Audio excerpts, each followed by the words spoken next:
Thank you. I'm Deborah Seagull, and I am a professor in the graduate program of social work at Rhode Island College. And I first want to thank you for sitting here for all these hours listening to us. And so I will be mercifully brief and not repeat points that you've heard before.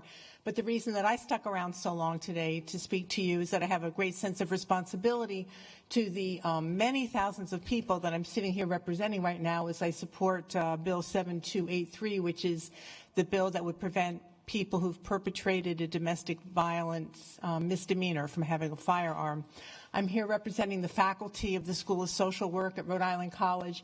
I'm here representing the over 1,000 members of the National Association of Social Workers Rhode Island chapter.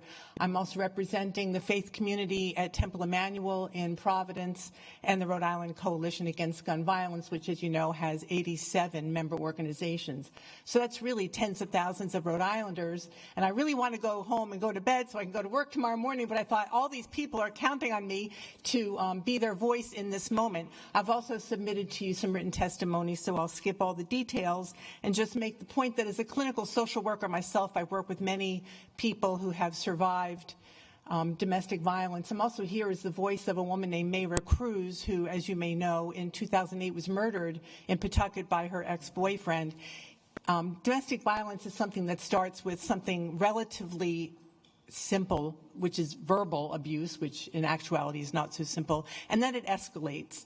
So it's pretty common for somebody who is actually murdered in an act of domestic violence to have been the victim of misdemeanor domestic violence. And there's a five-fold increase in the homicides of women in DV situations when there's a firearm. And as you've been told earlier this evening, only 5% of the time do judges in DV misdemeanor situations order that a gun be removed. So we really do need this bill.